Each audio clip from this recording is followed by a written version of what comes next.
एतस्मात् परम किंचन मन शुद्धेन विद्यते जन्मांतरे भवेत पुण्यम तदा भागवतम लवे। प्यारे, जब जन्म जन्मांतर के पुण्योदय होते हैं तब भगवान श्री हरि की कथा में मन लगता है। एतस्मात् परम किंचन, कलयुग में मन को पवित्र करने के लिए सबसे सुलभ और सरल साधन भगवान श्री हरि की कथा ही है। प्यारे, ये भागवत भागीरथी गंगा और ये भागवती गंगा, दो गंगा हैं। एक भागीरथी गंगा जो भगवान श्री हरि के चरणों से निकली। जब बावन भगवान ने विराट रूप लिया, एक चरण उनका ब्रह्मलोक तक गया। ब्रह्मा जी ने चरण को धुल के कमंडल में रखा। भगीरथ की तपस्या से प्रसन्न होकर के गंगा धरातल पर आई। और एक है भागवती गंगा। भागवती गंगा का प्राकट्य कहां से हुआ? भगवान श्री हरि के मुख से। भगवता प्रोक्तम इति भागवत। भागीरथी गंगा भगवान के चरणों से निकली और ये भागवती गंगा भगवान के मुख से निकली। तो मुख से निकली वो श्रेष्ठ के चरणों से निकली। इसका अर्थ गलत नहीं करना। गंगा माता का महत्व कम नहीं है, मेरे कहने का अर्थ गलत मत लगा लेना। गंगा माता की भी महिमा है, लेकिन यहां भागवत की चर्चा हो रही है। गंगा सीमित स्थान को पवित्र कर रही है। जहां से निकली हैं गोमुख से ऋषिकेश, हरिद्वार, सूकर क्षेत्र, घटिया घाट, बिठूर, कानपुर, प्रयाग, गंगा सागर में पहुंचे। गंगा जी सीमित स्थान को पावन कर रही है। और ये भागवती गंगा ये गांव गांव को, जन जन को, नगर नगर को पावन बना रही है। गंगा नहाने सब नहीं जा सकते हैं। जिनके जेब में पैसे होंगे, शरीर स्वस्थ होगा, वही जा सकते हैं। लेकिन ये कथा रूपी गंगा में आके कोई बैठ जाए, यहाँ कोई टिकट थोड़ी लगता है कि इतना देना पड़ेगा तब सुनोगे। गंगा नहाने के लिए हम गए। संतों का ऐसा मानना है कि गंगा नहाने से पाप दूर हो जाते हैं। गंगा नहाने हम गए, संतों के मंतव्य के अनुसार मेरे पाप दूर हो गए। घर पर जब आए तो वही पाप फिर करने लगे।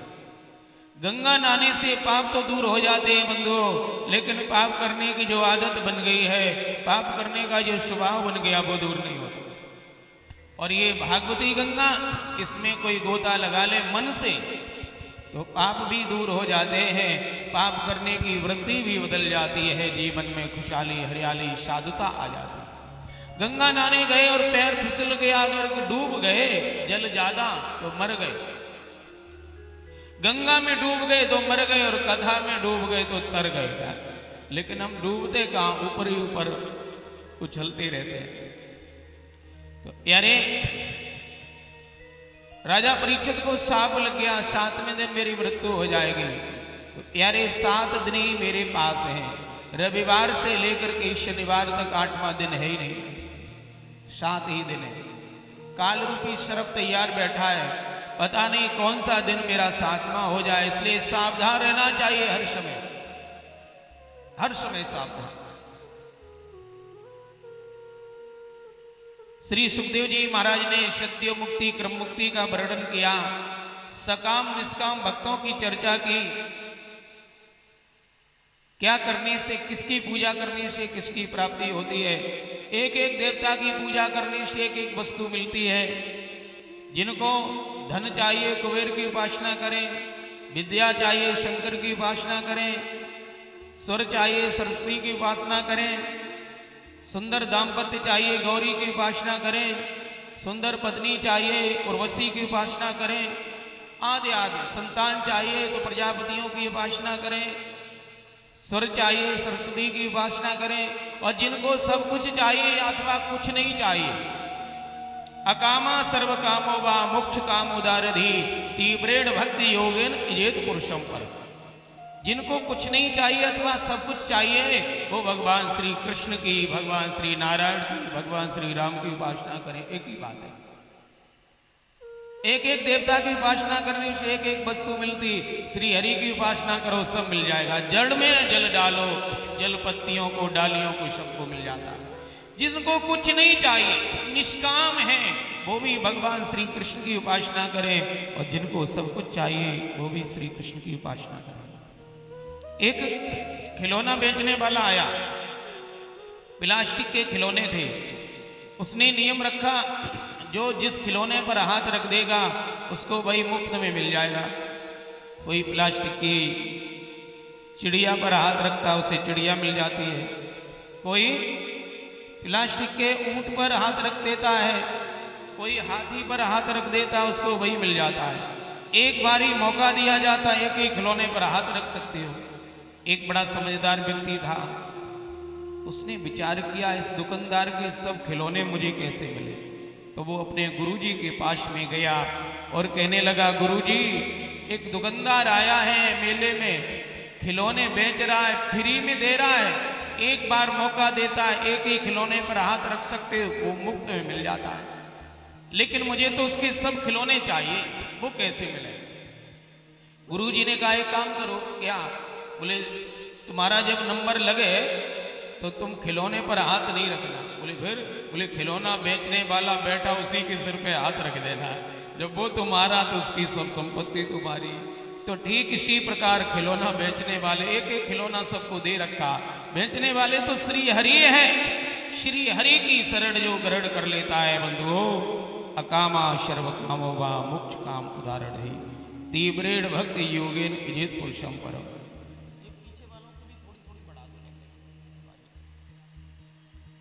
अकामा शर्व कामो वा मोक्ष काम उदारधि तीव्रेण भक्ति योगेन इजित पुरुषम परम। तो सद्यो मुक्ति, क्रम मुक्ति, सकाम निष्काम भक्तों के बारे में बताया। सृष्टि विषयक प्रश्न किया। भगवान एक है, एक से सृष्टि कैसे करते? बंधुओं, सृष्टि की आदि में भगवान है, सृष्टि के रूप में भी भगवान है, और महाप्रलय हो जाती तो सबको अपने आप में लीन कर लेते हैं। जैसे बीज, फिर वृक्ष, फिर बाद में फिर बीज। सुनार सोने से आभूषण बनाता है। सुनार निमित्त कारण है, सोना उपादान कारण है।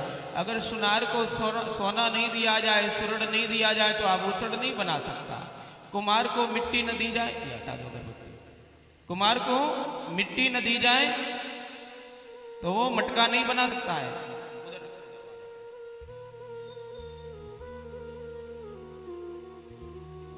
कुमार निमित्त कारण है और मिट्टी उपादान कारण है। बनाने वाला कुमार है, बनने वाली मिट्टी है। लेकिन ठाकुर जी वही निमित्त कारण है, वही उपादान कारण है, वही बनाने वाले हैं, वही बनने वाले हैं। तो भगवान का नाम है नारायण। जल में शयन करते इसलिए इनका नाम नारायण। भगवान की सृष्टि की इच्छा होती तो उनके नाभि कमल से कमल का प्रादुर्भाव होता है।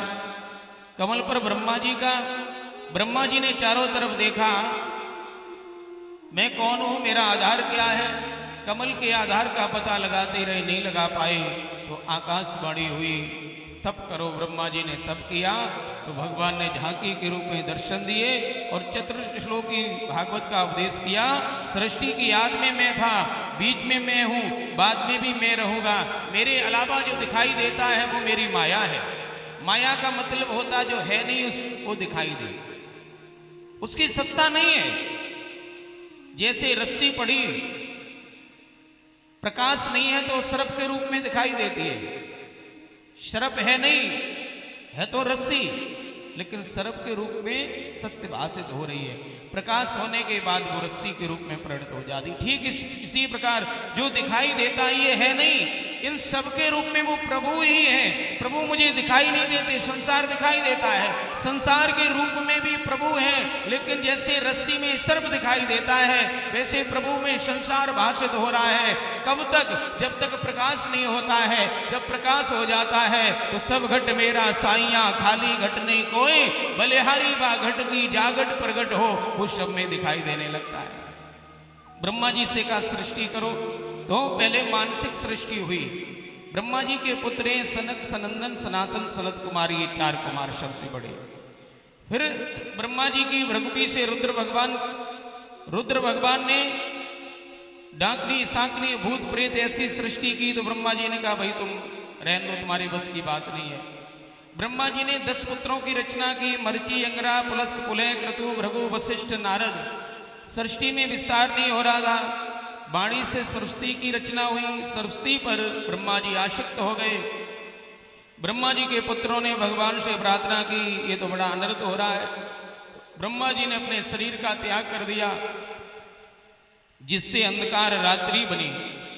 ब्रह्मा जी के बाएं अंग से एक बालक, दाएं अंग से एक कन्या, दाएं अंग से एक बालक का प्राकट्य हुआ।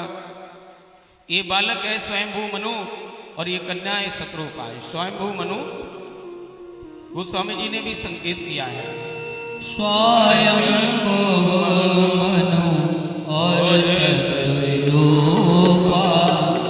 स्वयंभू मनु और शत्रुपा, इनते भयंकर सृष्टि अनुपा, इनते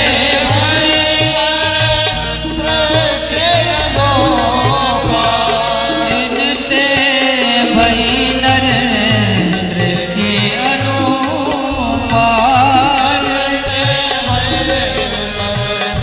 सृष्टि अनुपा, स्वयंभू मनु और शत्रुपा, स्वयंभू मनु और शत्रुपा।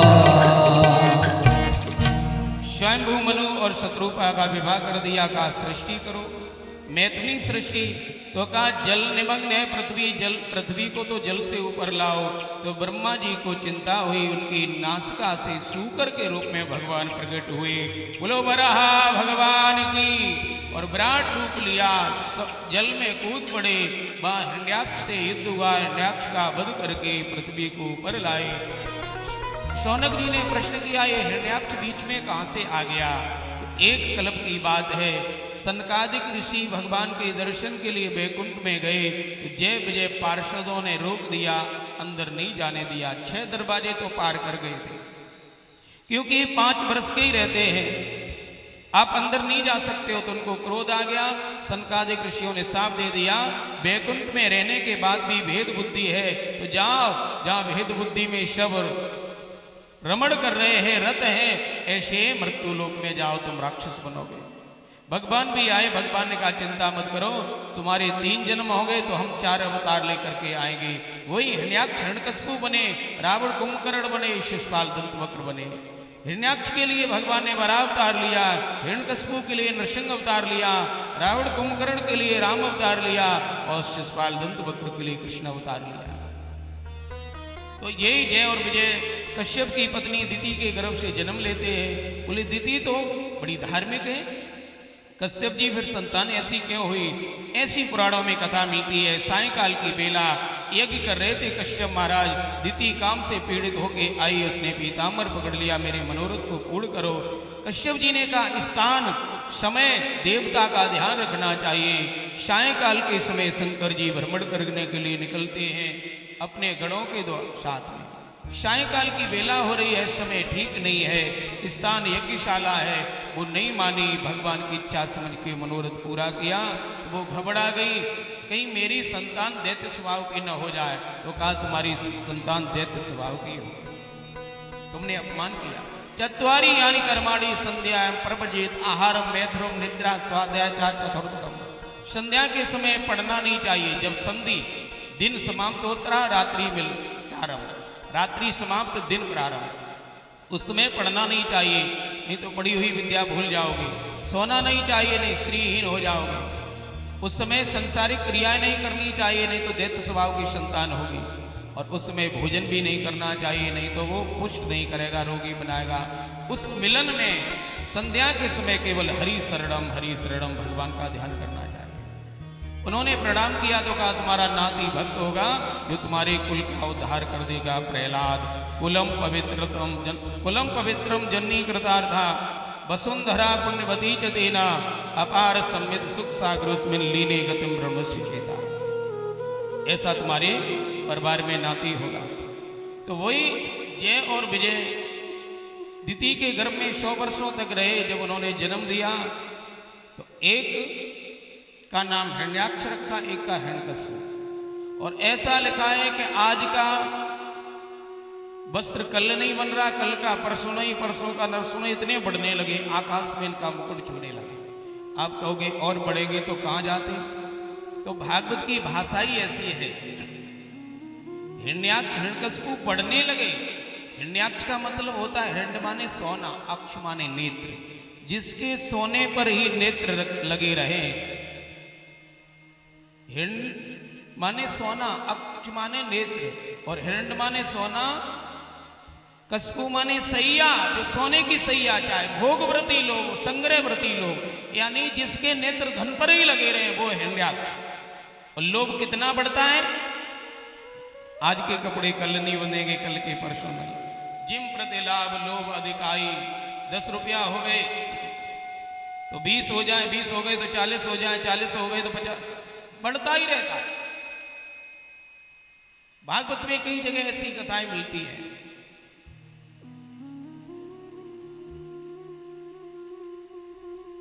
बाणासुर के 1000 भुजाएं थी। अब बताओ पूरे शरीर में भुजाएं होगी तो टेलर कपड़ा कैसे बनाता होगा? बाली ने रावण को 6 महीने तक कांख में दबा के रखा। अगर ऐसे ही कांख में दबा के रखा होता तो क्या स्नान नहीं करता था बाली? रावण निकल के भाग जाता। कुंभकर्ण की मूंछ बहुत बड़ी थी, योजन 8 मूंछ रही ठाड़ी। 8 योजन की मूंछ थी। योजन 8 मूंछ रही ठाड़ी। एक योजन में 4 कोस होते हैं, एक कोस में 3 किलोमीटर होते हैं, तो 4 योजन में कितने कोस हो गए? 16।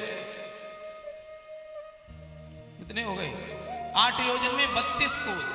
योजन 8 मूंछ रही ठाड़ी।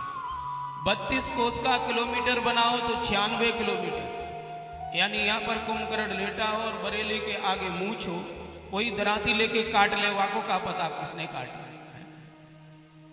तो प्यारे, योजन 8 मूंछ रही ठाड़ी का मतलब क्या है?